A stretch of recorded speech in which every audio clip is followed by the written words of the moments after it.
With insecurity and economic hardship, Iraqis are still paying the price of years of oppression and war, and women carry a heavy burden.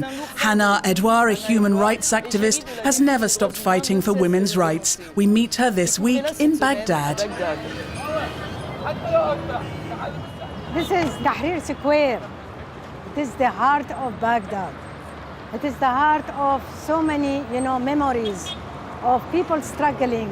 In 2011, we had wonderful protest, young people, different, social strata, protesting against, the sectarianism, against the corruptions, against, trying to attack the liberties, the public liberties.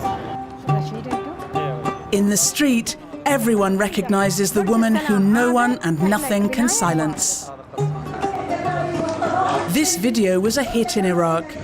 It shows Hana Edouard protesting against the arrest of human rights demonstrators in 2011, directly protesting to the Prime Minister, who accuses human rights organizations of supporting terrorism.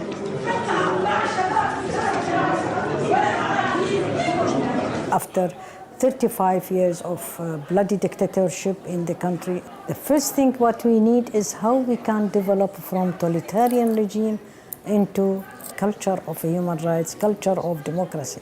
It's not easy. This is a transition period. But the Americans, they made chaos of this transition. Not only them, but even our politicians, they are not incapable to do the things on rebuilding, reconstructing the country. Hana's crusade started in her teens. During her law studies, she joined the Communist Party and got involved in several human rights organizations.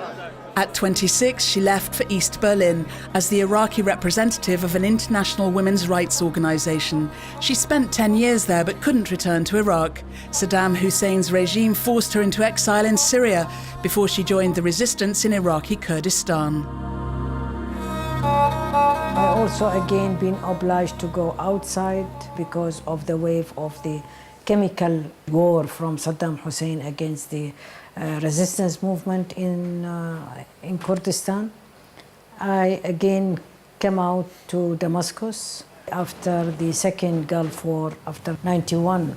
We felt that our responsibility, how we can organize ourselves for relief. So we start thinking of creating an organization, which we name it Iraqi Al-Amal Association, which means hope. We want to plant hope to our people.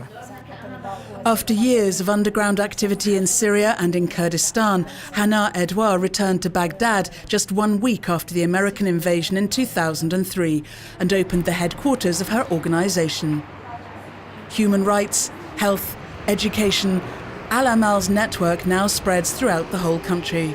The main focus is on women, hard hit by decades of dictatorship, sanctions, war and sectarian violence.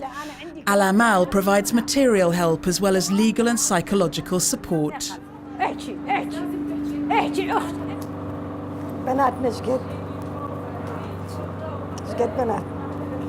Many of them, they are suffered from either they are battered by the husband, or some of them they are divorced. Disabled women also, they were also beaten by their husband or by the families of them, and always they are abused. As well as grassroots activism, Hana Edouard isn't afraid of confronting those in power. Our national budget is always spent on, security and defense, not on the social insurance things, where we have 1.5 million widows, we have 3 million orphans, we have 10% of our populations, they are disabled people, we have displaced people where they do have nothing also, and at the same time you find a lot of corruptions in our apparatus.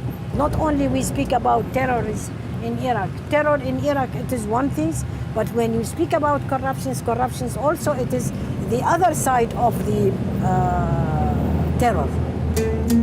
Hana Edouard's activities don't only attract supporters, threats are commonplace against her and her organization's members.